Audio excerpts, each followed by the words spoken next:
యేసు పరిశుద్ధుడా యేసయ్యా నా నిలువెల్ల నిండియున్నావు నా మనసార నీ సన్నిధిలో సాగిలపడి నమస్కారము చేసెదా సాగిలపడి నమస్కారము చేసెదా నా మనసార నీ సన్నిధిలో సాగిలపడి నమస్కారము చేసెదా సాగిలపడి నమస్కారము చేసెదా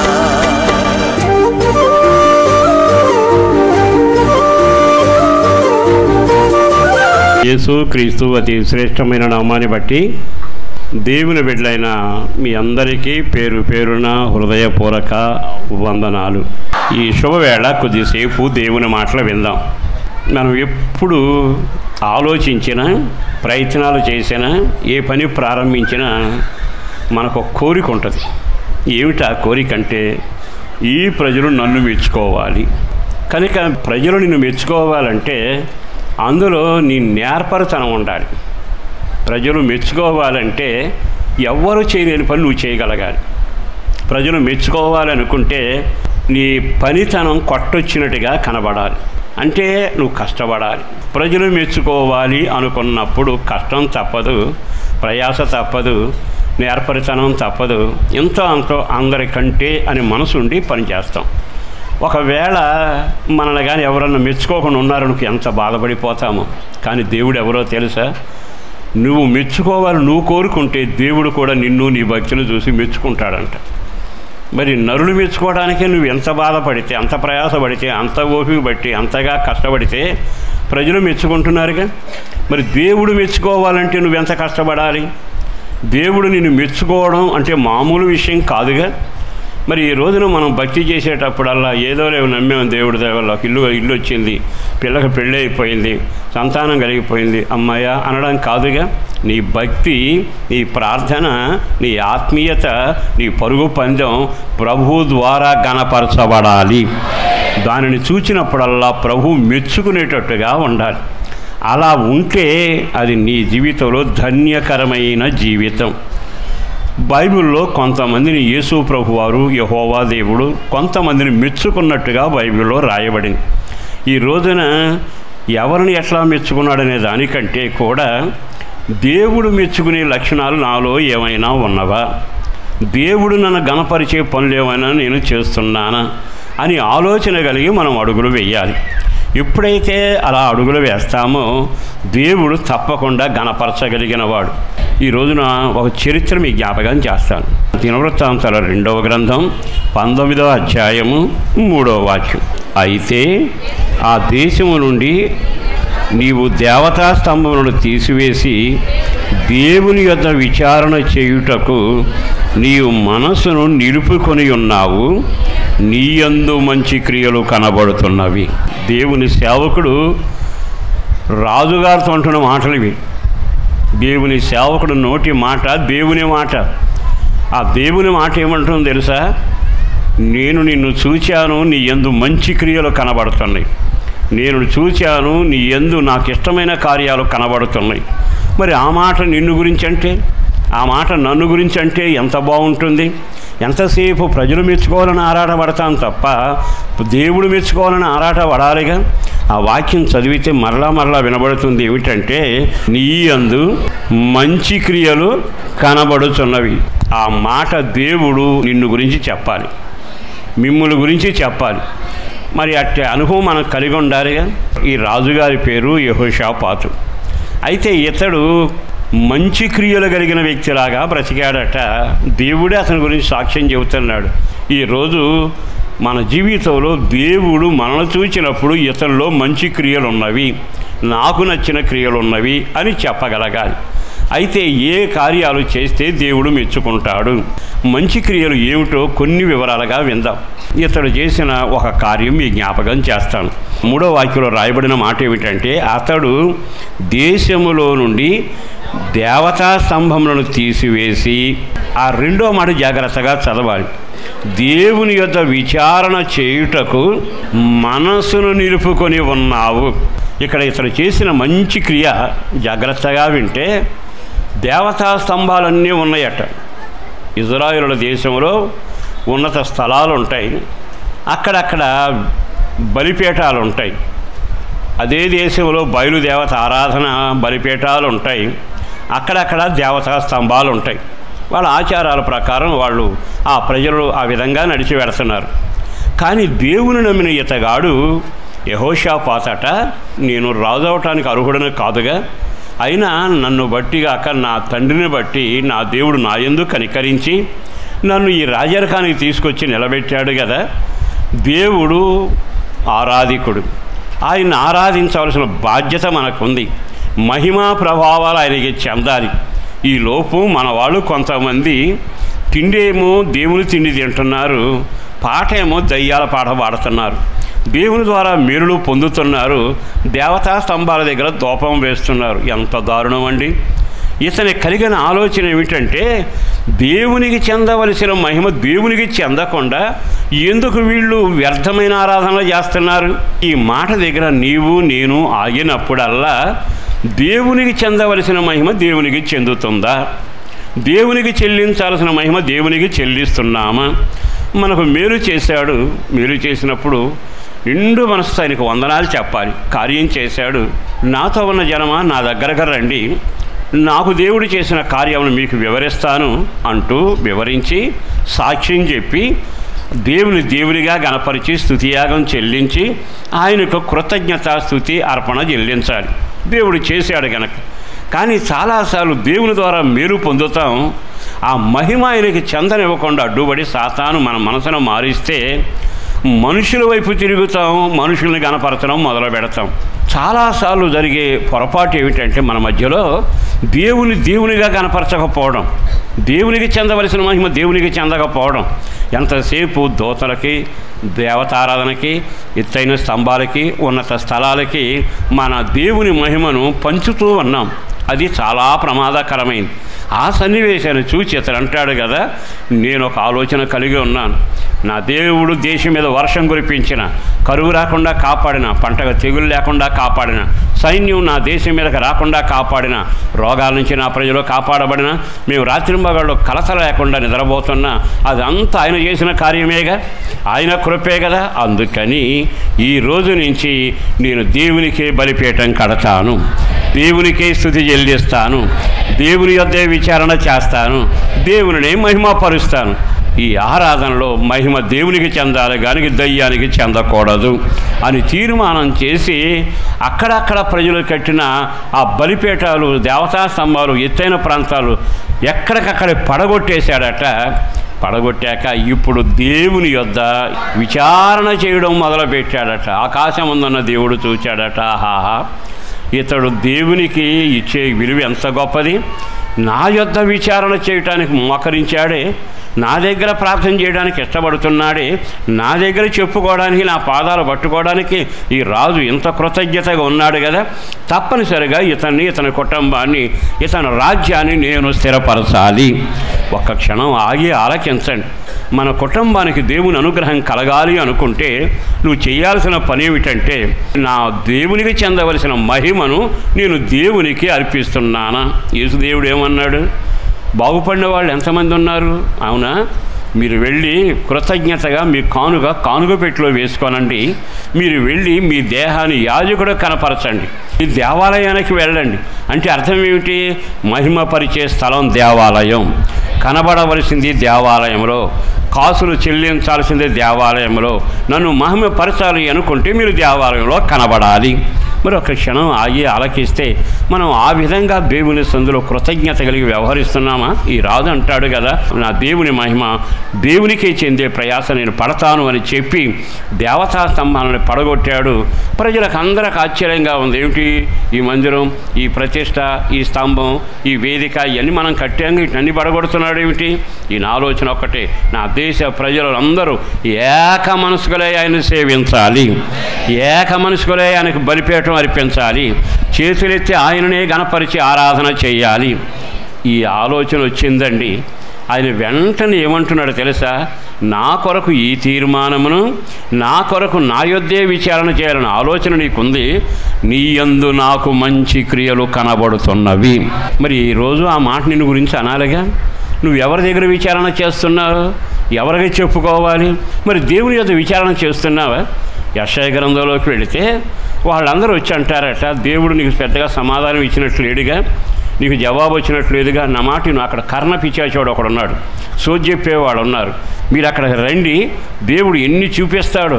కృతజ్ఞత కలిగిన నీవు దేవునికే మహిమ చెల్లించాలి, దేవుని యొద్దే విచారణ చేయాలి. అందుకే వీళ్ళు అంటున్నారు, కర్ణపిశాచుల దగ్గరికి వెళదామని వాళ్ళు నన్ను తొందర చేశారని యెషయా గ్రంథం 8వ అధ్యాయంలో రాయబడింది. కానీ వీళ్ళు ఏమంటారో తెలుసా? మేము అక్కడికి వెళ్ళము, మేము అక్కడ ఆ వాటి చుట్టూ తిరగము. మా దేవుడు నాతో కూడా మాట్లాడగలిగిన వాడు, మాతో కూడా మాట్లాడగలిగిన వాడు, మా మధ్యలో కార్యాలు చేయగలిగిన వాడు. సవాలుగా చెబుతున్నా, సందేశంగా చెబుతున్నా, నీ దేవుని ఎరిగిన వాడవేనా? అయితే నీ దేవుడు నిన్ను చూసినప్పుడు నీ యందు మంచి క్రియలు కనబడినట్లుగా దేవతా స్తంభాలు తీసివేయటమే కాక నువ్వు మనుషుల యొద్ద, వ్యక్తుల యొద్ద, అక్కడక్కడ దర్శనాలు సోది చెప్పే వాళ్ళ దగ్గర గాక నీ మందిరములో దేవుని పాదాల దగ్గర పడి యెహోవా యొద్దే విచారణ చేయుదుమగాక, మీరు చేయుదురుగాక. ఈ శుభవేళ ఒక సేవకుడిగా చెబుతున్నా, దేవుడు తొంగి చూస్తున్నాడు, నీ వైపు చూస్తా ఉన్నాడు, నీ క్రియలు గమనిస్తున్నాడు. వెంటనే ఆయన అంటున్నాడు, నీ యందు మంచి క్రియలు కనబడుతున్నవి. మరి ఆ విధమైన విజ్ఞాపన ధ్వని చేసే ప్రార్థనాపరులుగా మీరు ఉండాలిగా. ఆ విధంగా మహిమ దేవునికి చెందాలని ఆరాటపడాలిగా. నా దేవునికి నేను సాక్షిగా ఉండాలని ఆలోచన కలగాలిగా. నీ యందు దేవుడు మంచి క్రియలు చూసినట్లుగా ఈ 2 పనులు చేయుదుమగాక. రెండవది, నీ యందు దేవుడు మంచి క్రియలు చూడాలి అనుకుంటే తర్వాత వాక్యం చదువుదాం. 4వ వాక్యం మొదలు పెడదాం. యెహోషాపాతు యెరూషలేములో నివాసము చేయుచు బేర్షెబా నుండి ఎఫ్రాయిం మన్యము వరకు జనుల మధ్యను సంచరించుచు వారి పితరుల దేవుడైన యెహోవా వైపు వారిని మళ్ళించాను. ఇతరట ఈ యెరూషలేములో కాపురమున్నాడు. ఆ దేశానికి రాజే కదా. ఆ మాట ఎందుకు రాశాడు? రాజెట్టకు రాజధానిలో ఉంటాడుగా. కానీ యెరూషలేములోనే కాపురం ఉన్నాడు అనే మాటకు అర్థం ఏంటో తెలుసా? యెరూషలేం అంటే దేవుని పాద సన్నిధి. యెరూషలేం అంటే సంతోషపురం. యెరూషలేం అంటే ఆయన ఆధిపత్యం కింద ఉండడం. యెరూషలేం అంటే పరిశుద్ధమైన జీవితం. ఈ శుభవేళ ఒక సేవకుడిగా చెప్పగలిగిన మాట, దేవుడు నిన్ను చూచినప్పుడు నువ్వు ఎక్కడ కాపురం ఉంటున్నావో గమనిస్తాడు. కొంతమంది అక్కడక్కడ నివాసం చేశారు. మీరు దగ్గరగా వెళ్ళి చూస్తే పేతురు తమరు ఎక్కడున్నారని అడిగితే, నేనా మొన్నటిదాకా చేస్తూ ఉన్నాను కానీ ఇప్పుడు చలిమంటల దగ్గర నివాసం చేస్తున్నా. లోతు తమరు ఎక్కడున్నారు? అబ్రహాంతో మొన్నటిదాకా భజన చేశాను, ప్రార్థన చేశాను, బలిపీఠం కట్టాను, అబ్బబ్బా గొప్ప కార్యాలు చేశాను.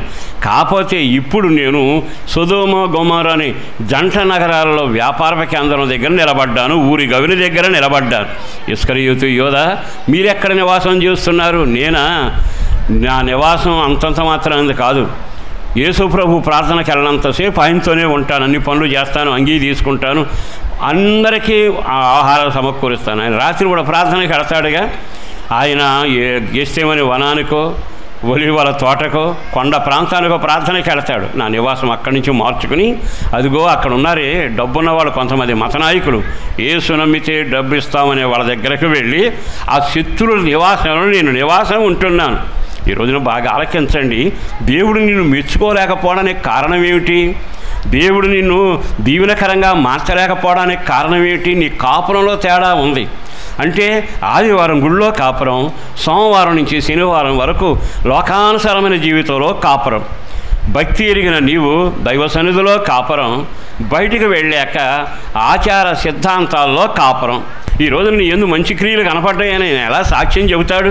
దండం పెట్టి చెబుతున్నా, ఆచారాలతో కాదు, నువ్వు యెరూషలేములో కాపురం ఉన్నవాడై ఉండాలి, పరిశుద్ధతలో బ్రతికేవాడవై ఉండాలి. నేను కోరుకునేది మిమ్మల్ని అందరినీ, ఈ మందిరంలో ఉన్న వారంతా యెరూషలేము అనుభవంలో ఉందురుగాక, పరిశుద్ధ జీవితంలో ఉందురుగాక, ప్రభు పాదాల దగ్గర ఉందురుగాక, ప్రభు ఆలోచన కిందే నడిపించబడుదురుగాక.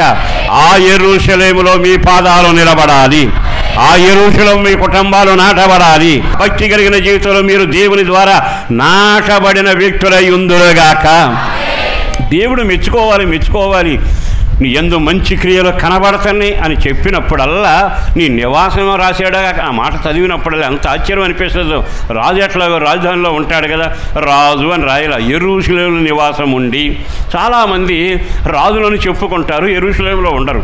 భక్తులను చెప్పుకుంటారు, ప్రార్థనలో ఉండరు. మేము దేవుని బిడ్డలమని చెప్పుకుంటారు, వాక్యం చదవరు. నాకంతా తెలుసు అనుకుంటారు.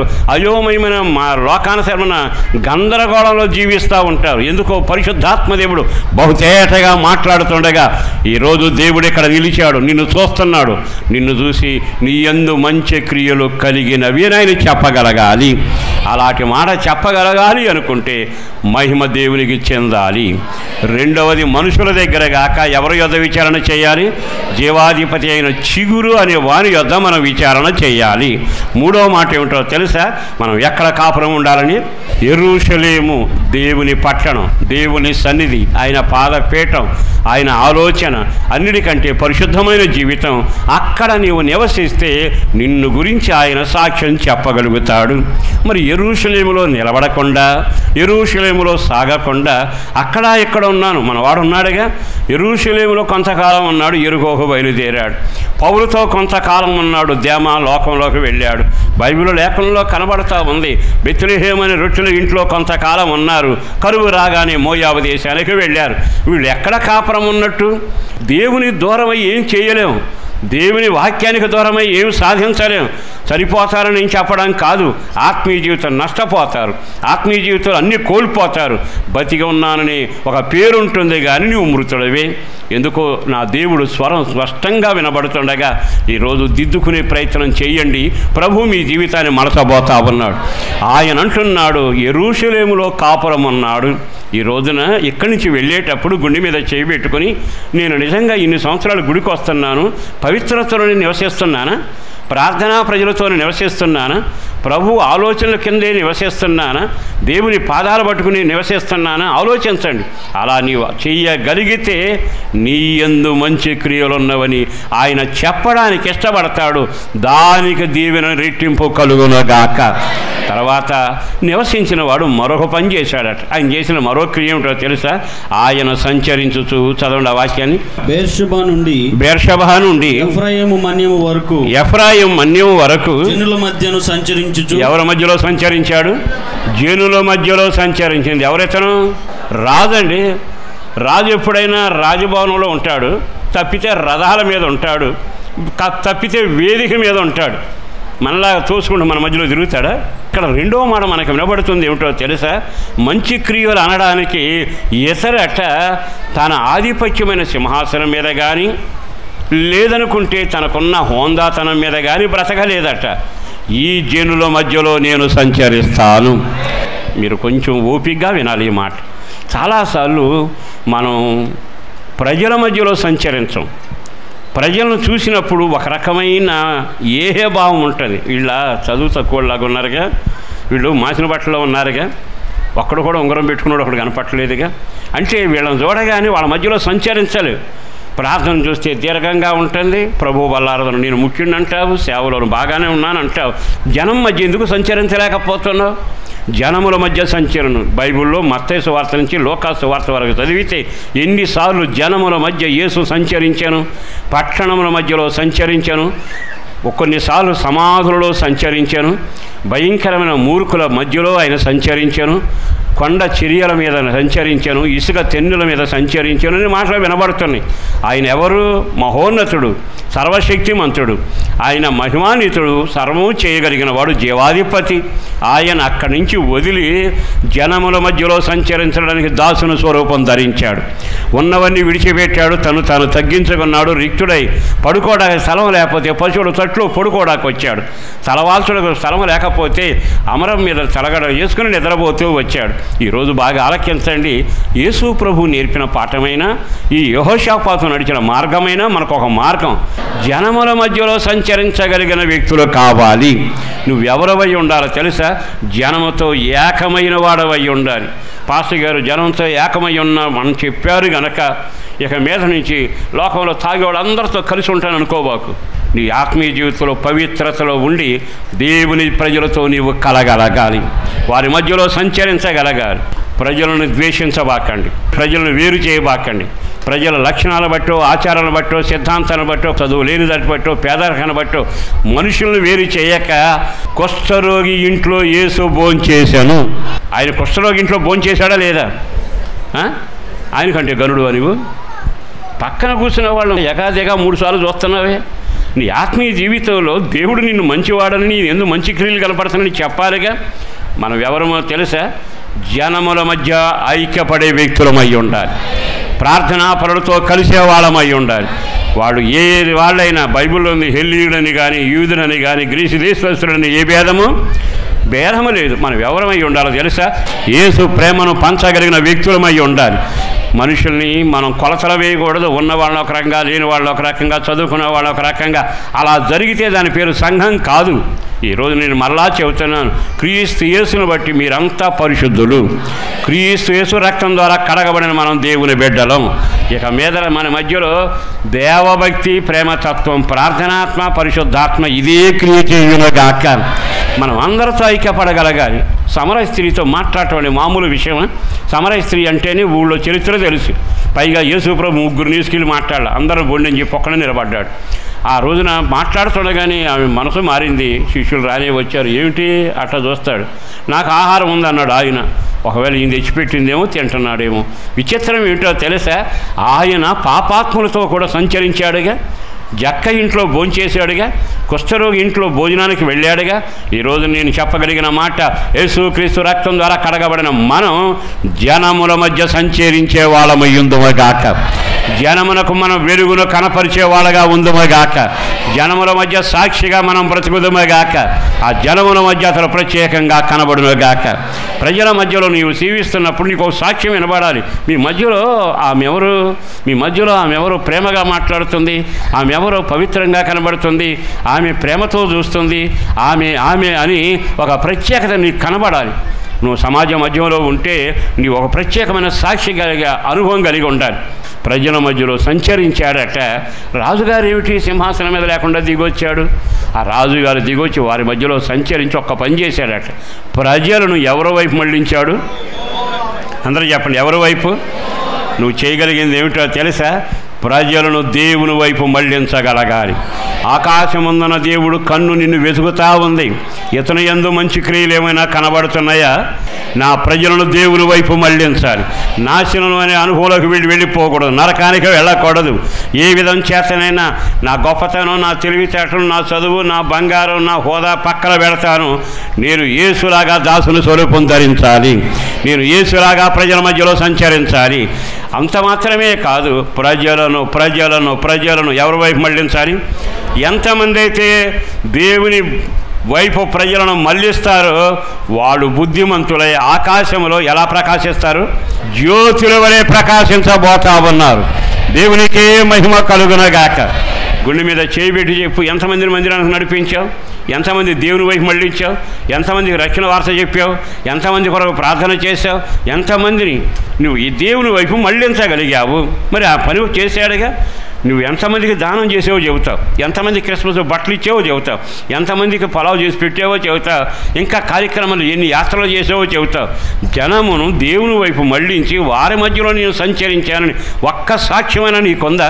ఈరోజైనా ఈ మాటలు విన్నాకైనా పరమందున దేవుడు వచ్చి నీతోనే మాట్లాడుతున్నాడు.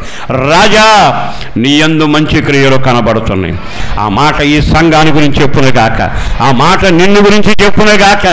మరి ఈ రోజున అలాంటి మాట చెప్పగలిగేట్టుగా ఈరోజు తీర్మానానికి రండి. ఇంతకాలం బంధువుల కొరకు ఆరాడబడ్డాం, తెలిసిన వాళ్ళ కొరకు ఆరాడబడ్డాం, మనల్ని పొగిలిన వాళ్ళ కొరకు ఆరాడబడ్డాం, మనల్ని మెచ్చుకునే వాళ్ళ కొరకు. కానీ నశించిపోయే ఆత్మల కొరకు ప్రజల మధ్యలో ఎప్పుడు సంచరించావు? ఆ ప్రజలతో ఎప్పుడు ఏకమయ్యావు? వాళ్ళకు సువార్త చెప్పి వాళ్ళ కొరకు భారం కలిగి ఆత్మను సంపాదించే అనుభవం కలిగి నీ జీవితంలో ఉందా? అలా నీవు ఉండగలిగితే నా దేవుడు బలమైన కార్యం చేయబోతున్నాడు. నీకేముండాలో తెలుసా? నా సింహాసనం నాకు ముఖ్యం కాదు, ప్రజలు ఆత్మలు నాకు ముఖ్యము. ఒక్కసారి యెషయా గ్రంథంలోకి వద్దాం. యెషయా గ్రంథంలో ఒక వాక్యాన్ని మీకు జ్ఞాపకం చేస్తే మంచిది అనుకుంటున్నాను. 61వ అధ్యాయంలోని 3వ వచనంలో 5వ లైన్ చదవండి. భారభరితమైన ఆత్మకు ప్రతిగా. ఆగండి. ఏ ఆత్మ? భారభరితమైన ఆత్మకు ప్రతిగా. అంటే మనకు భారం ఉండాలిగా. మనందరికి భారం ఉంది. మన భారం ఏమిటో తెలుసా? మనవరాలు పిడి చూడాలి. మన భారం ఏమిటో తెలుసా? మా వాళ్ళు మంచి స్థితిలో ఉండాలి. నీకు భారం ఉంది పిల్లల గురించి, నీకు భారం ఉంది ఆస్తి గురించి, నీకు భారం ఉంది ఇంకా 4 ఎకరాలు కొనాలని. మొత్తం మీద చాలా భారాలు ఉన్నాయి. ఆత్మల భారం ఉందా? నీకు ఆత్మల భారం ఉంటే దేవుడు ఒక కార్యం చేస్తాడు. చదవండి అక్కడ. భారభరితమైన ఆత్మకు ప్రతిగా స్తుతి వస్త్రమును నీకు బట్టలు ఇవ్వబోతా ఉన్నాడు. ఏ వస్త్రం? స్తుతి వస్త్రం నేను అలంకరింపచేయబోతా ఉన్నాడు. దేవునికి మహిమ కలుగునగాక. బాగా ఆలకించండి. మనవడి గురించి, కూతురు గురించి, అయిన వాళ్ళ గురించి తప్పనంటే వాళ్ళ కొరకు చేసావు, కానీ ఆత్మల భారంతో ఏమైనా ఉన్నావా? నువ్వు యెరూషలేములో కాపురం ఉంటే ఆత్మల భారం ఉంటుంది. ఆత్మల భారం ఉంటే నువ్వు ఉండేది ఏమిటో తెలుసా? తిన్నగా బయలుదేరి ఇటు చూడు, ఆ నశించిపోయే ఆత్మల మధ్యలో సంచరించి వాళ్ళని దేవుని వైపు మళ్ళించడం. మరి ఈ రోజున ఆయన నిన్ను చూసినప్పుడు నీ యందు మంచి క్రియలు కనబడుతున్నావని ప్రభు చెప్పగలిగేట్టుగా ఉంటే బాగుంటుందిగా. మొదటగా నువ్వు దేవునికి మహిమ చెల్లించే వ్యక్తిలాగా ఉండాలి. మొదటి క్రియ. రెండవది, మనుషుల యొద్దగాక ఏ నష్టం వచ్చినా దేవుడు కార్యం చేయకపోయినా యెహోవా మందిరంలో విచారణ చేసే వ్యక్తిలాగా ఉండాలి. మూడవదిగా, గోడ మీద పిల్లిలాగా కాక పరిశుద్ధతని యెరూషలేములోనే కాపురం ఉండాలి. నాలుగవదిగా, ప్రజలకు భేదాలు కలుగజేసే వ్యక్తిగా కాక ప్రజల మధ్యలో మమేకమై వాళ్ళతో కలిసిన వాడవై వాళ్ళ మధ్యలోనే ప్రజలను దేవుని తట్టు తిప్పగలిగిన వాడవై ఉండాలి. ఈ క్రియలు నీ యందు కనబడితే ఆయన అంటాడు, నీ యందు మంచి క్రియలు కనబడుతున్నాయి. రాజు దీవించబడ్డారు, సంఘం ఆశీర్వదించబడింది. ఆ రాజు చరిత్ర ఎంత గొప్పగా రాయబడి కీర్తి నలుదీసలా విస్తరించిందిగా. అదే కృప, అదే ఆశీర్వాదం నీకు నీ పిల్లలకు కలగాలి అనుకుంటే దేవుడు చూసినప్పుడు మంచి క్రియలు కలిగిన వ్యక్తిలాగా బ్రతుకుదువుగాక, కనబడుదువుగాక. మోకరించో ప్రార్థన చేసుకుంటాం. పరిశుద్ధుడును ప్రేమమిడిన ప్రభు వందనాలయ. అపారమైన నీ ప్రేమ కొరకు ధన్యవాదాలు. పేరు పేరు నా బిడ్డలను దీవించండి అయ్యా. మా యందు నీకు ఇష్టం పుట్టించే ఒక వయసు రావాలయ్యా. మమ్మల్ని చూసినప్పుడు మా మీద నీకు ఇష్టం కలగాలయ్యా. వీరు నాకు ఇష్టలని నువ్వు చెప్పగలగాలయ్యా. వీరి యందు మంచి క్రియలు ఉన్నవని నువ్వు చెప్పగలగాలయ్యా. ఆ బ్రతుకు మేము బ్రతకగలగాలి. ఆ తీర్మానంతో చేతులెత్తారు. ఆత్మకార్యాలు జరిగించండి, చీకటి కార్యాలు లయపరచండి. నీవు బలమైన సాధనంగా నిలబెట్టి నడికట్టు బిగించి ఆత్మ సంబంధమైన ఎదుగుదలతో నడిపించి కుటుంబాలను బిడ్డలను పేరు పేరున దీవించి ఆశీర్వదించి నీ రాకడ కొరకు సిద్ధపరచుమని మహిమ మీరు పొందండి. యేసు పరిశుద్ధ నామమున ప్రార్థించి వేడుతున్నాం తండ్రి. ఆమేన్, ఆమేన్. సంపూర్ణ రాత్రి ఉపవాస ప్రార్థన ప్రతి నెల 15వ తేదీ రాత్రి 9 గంటల నుండి హోసన్నా మందిర్ హనుమాన్ జంక్షన్ నందు జరుగును. రండి, మీ దుఃఖ దినములు సమాప్తములగును.